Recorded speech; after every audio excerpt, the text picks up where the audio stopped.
El Centro Cultural Hebraico Bnei Sion presenta su programa Buscando Nuestras Raíces Hebreas. Con ustedes, el Dr. Dan Ben Abraham. Shalom. Estamos estudiando las Escrituras teniendo en cuenta su raíz hebrea. Cada concepto importante que se maneja en cualquier sistema teológico moderno tiene que tener en cuenta su realidad hebraica para no crear una corrupción del mensaje original. Hemos dicho que si quitamos la realidad histórica, social, política y religiosa de la época donde Yeshua nació, estudió, se formó teológicamente y con la cual interactuó, perdemos a Yeshua y creamos otra figura histórica. Tú no puedes estudiar una figura histórica separándola de su realidad histórica, porque entonces creas otra persona. Eso es exactamente lo que ha pasado con Yeshua y con su enseñanza. Por tanto, en estos tiempos de restauración de todas las cosas, tenemos que hacer lo que fue anunciado por los profetas hebreos. Cuando uno de ellos, Jeremías, nos dice, por ejemplo, paraos en los caminos y preguntad por las sendas antiguas, cuál sea el buen camino, y andad por él. Las ovejas tienen la tendencia natural a descarriarse si no tienen un buen pastor que las guíe. Las ovejas son muy descuidadas, muy ingenuas. Cualquier lobo disfrazado de cordero las puede confundir. Por eso dice el profeta Isaías, todos nosotros nos descarriamos como ovejas. En el mundo natural, las ovejas tienen la vista muy corta y el lobo puede estar muy cerca y no verlo. Ya en los días de Yeshua el maestro advertía, les envío como a corderos en medio de lobos. Y Rabino Shaul, siguiendo la misma línea de advertencia, afirmó a los líderes no judíos que habían abrazado la fe judía lo siguiente: mirad por vosotros mismos y por todo el rebaño que el Eterno les ha dado, porque yo sé que después de mi partida se van a levantar lobos rapaces que no perdonarán al rebaño. Y de entre ustedes mismos se van a levantar hombres perversos que se alejarán, se desviarán de la enseñanza que nosotros le hemos dado, creando otro Jesús, otro evangelio y hablando de un espíritu diferente al que nosotros le hemos enseñado. Por tanto, tomen precaución y sean muy cuidadosos de no hablar de otra cosa que lo que ustedes han oído de mí. Dice Rab Shaul a uno de aquellos líderes, lo que tú has oído de mí, sin apartarte, ni a diestra ni a siniestra, lo que tú has oído de mí, esto encarga a otros hombres fieles que sean aptos e idóneos para enseñar también a otros. Es más, posiblemente en su primera carta, Rabino Shaul dice, si yo o incluso un ángel del cielo viene y enseña otra cosa diferente, que sea separado, anatema. Esta cita previa, tomada de varios discursos del Rabino Shaul de Tarso, tienen un común denominador: el peligro que surge cuando nos apartamos de las raíces hebreas de la fe. Al momento que olvidamos que Jesús era judío, que su audiencia era judía y que lo que él enseñó no fue algo diferente a lo que los profetas habían prometido, sino todo lo contrario, en línea con Moisés y los profetas, pero estableciendo que aquello que los profetas habían prometido estaba para cumplirse. Al momento que olvidamos esto, perdemos a Yeshua. Creamos otro personaje y ponemos en sus labios palabras, ideas y teologías que Yeshua nunca creyó, nunca enseñó y nunca autorizó pasarla a las generaciones venideras. Para aquellos que acaban de sintonizarnos, yo soy Dan Ben Abraham y estoy tratando un tema sumamente importante, el concepto evangelio, desde una perspectiva hebrea. Estábamos enseñando que para el tiempo cuando Yeshua inició su servicio público, los judíos teníamos una Masorá, una promesa de un reino. Tenían la promesa de un rey que Dios mismo habría de levantar de la casa de David.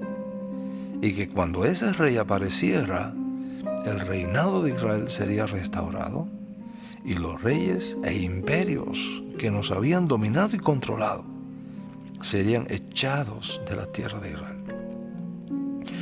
Con la llegada de ese rey y de ese reino, el águila imperial que Roma había colocado en uno de los lugares visibles del templo iba a ser quitada. Los cuarteles romanos iban a ser eliminados. Los templos paganos destruidos. La idolatría imperial anulada completamente. El culto al emperador barrido totalmente.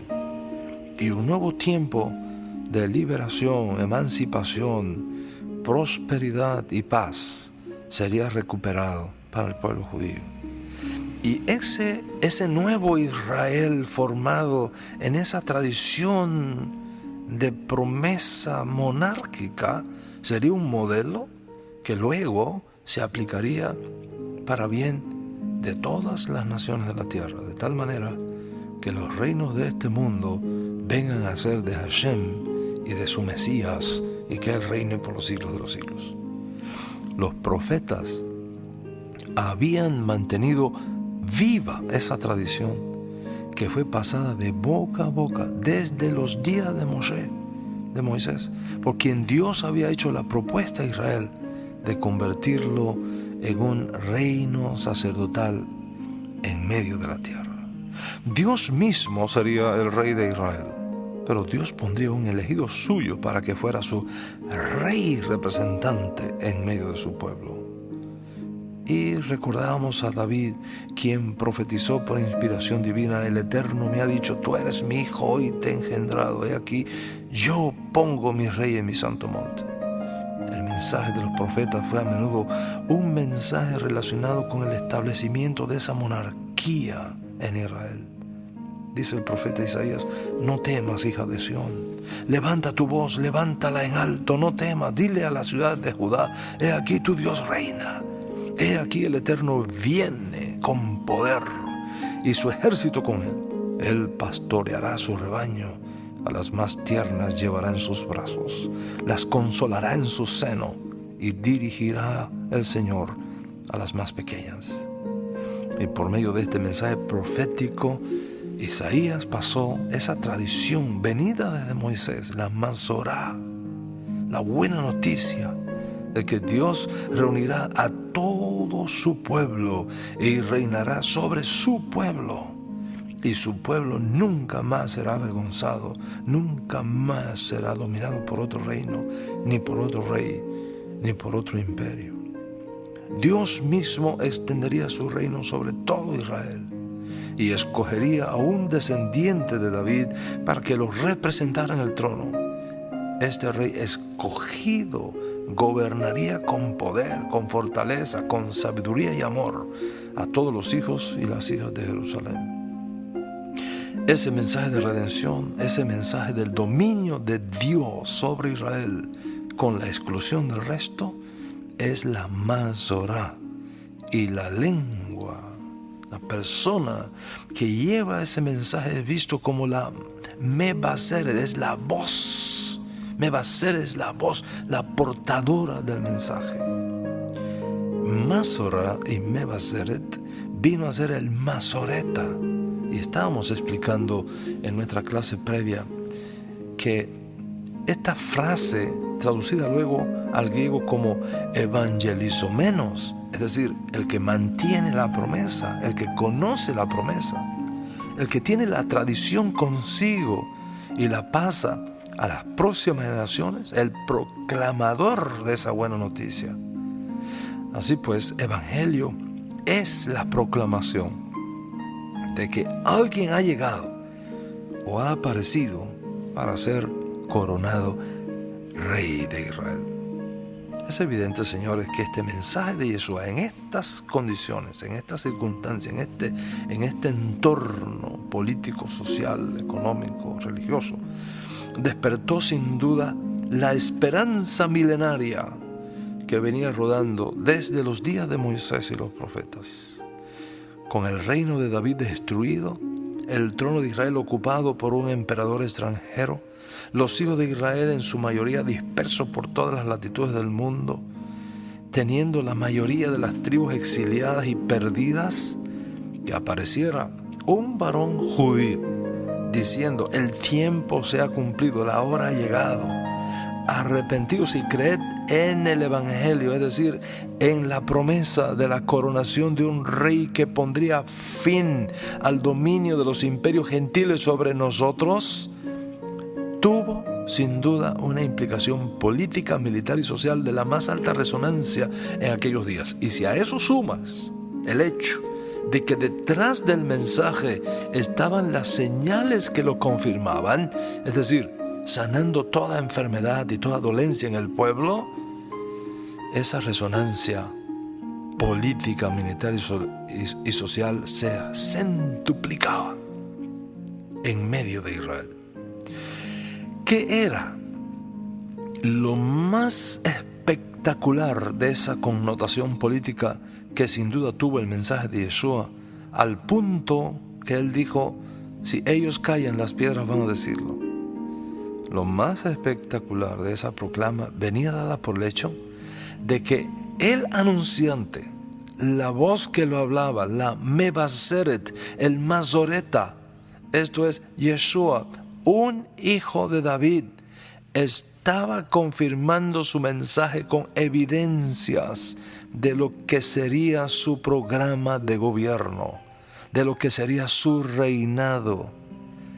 En otras palabras, en su gobierno no habría enfermos, en su gobierno no habría hambrientos, en su gobierno no habría endemoniados, en su gobierno no habría leprosos, y por tanto las sanidades iban y venían por todos lados. Y su fama comienza a extenderse más allá aún de la frontera de Israel. Nos dicen nuestros libros antiguos que judíos de todas partes venían y se deleitaban en sus enseñanzas, en su propuesta monárquica. Constantemente le oían decir: el reino de los cielos será semejante a esto, el reino de los cielos será semejante a esto otro, el reino de los cielos será semejante a esto otro. En otras palabras, la plataforma ideológica del reino estaba siendo insuflada en el alma judía de Israel, y los ánimos se subían de día en día. Donde quiera que Yeshua se movía, los judíos le seguían por miles. Y esto comenzó a llamar poderosamente la atención de los diferentes sectores políticos y religiosos de Israel, e incluso de los representantes de Roma. Herodes, por ejemplo, lo andaba buscando para tener una entrevista privada con él. Los herodianos lo andaban buscando, los sicarios, los perushim, los escribas, los ricos, los pobres, hombres, mujeres. Todo el mundo tenía que ver con aquel fenómeno que se había levantado en Israel. Para una inmensa mayoría, era evidente que el llamado a las armas, a la rebelión, a la insurrección contra Roma era inminente. La pregunta es: ¿lo haría Yeshua? ¿Lo haría Yeshua? Pasó el primer año y el llamado a las armas no llegaba. Y un segundo año y el llamado a las armas no llegaba. Comienza un tercer año y aún no declara la guerra contra Roma. Uno de sus más íntimos amigos, ahora preso, le manda a decir desde la cárcel: ¿eres tú el que habría de venir o tendremos que esperar a otro? Y las cosas comienzan a tornarse confusas. ¿Sería Yeshua otro fallido líder? ¿O el líder anunciado por los profetas? En este contexto, miremos otra vez lo que nos dice el texto primario que mencionamos en todos estos programas previos. Mateo 4:23. Y Yeshua recorría toda la Galilea, enseñando en las sinagogas, anunciando el evangelio del reino y sanando toda enfermedad y toda dolencia en el pueblo. ¿Qué piensas ahora? ¿Llamaría Yeshua a la insurrección nacional? ¿O haría otra cosa diferente? Por otro lado, ¿cómo estaban reaccionando los líderes políticos y religiosos de la nación ante la evidente popularidad de Yeshua, con todas las consecuencias que eso tenía? Nos dicen nuestros libros que esta fue la reacción de muchos de ellos. Si lo dejamos así, que continúa haciendo esto, van a venir los romanos y van a destruir todo esto. ¿Qué vamos a hacer con este hombre? ¿Lo respaldamos o lo eliminamos? Ya que es mejor que muera un solo hombre y no que todo un pueblo perezca. ¿Qué va a pasar aquí? Es maravilloso lo que va a pasar aquí, señores, pero mi tiempo ahora ha concluido. Si usted quiere conocer más cómo entender las Escrituras y la persona y mensaje de Yeshua de forma adecuada, estás perdiendo el tiempo en clases dadas por maestros que no tienen una formación judaica sólida. Es importante que te dispongas a estudiar las Escrituras desde una perspectiva hebrea. Y esto es lo que ofrecemos a aquellos que tienen hambre por la palabra. Un programa serio de estudio de las Escrituras a partir de sus fuentes originales. De hecho, al momento que estoy hablándote, estamos realizando uno de los viajes a Israel que hacemos todos los años, donde este tipo de conferencias se dan en pleno terreno, donde ocurrieron los hechos. Y usted nunca podrá ser el mismo después de uno de nuestros viajes a Israel. Este año que entra, secularmente hablando, vamos a tener un viaje a Israel para el mes de abril, que es el mes de la Pascua judía.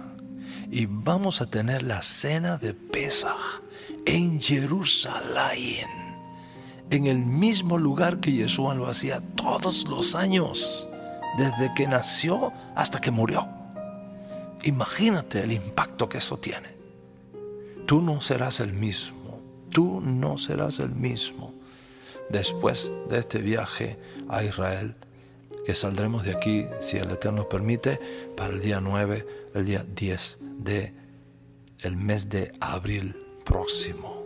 Y yo te pido, por favor, que no te pierdas esto. Llámanos a tu reservación y descubre las riquezas de las raíces hebreas de tu fe.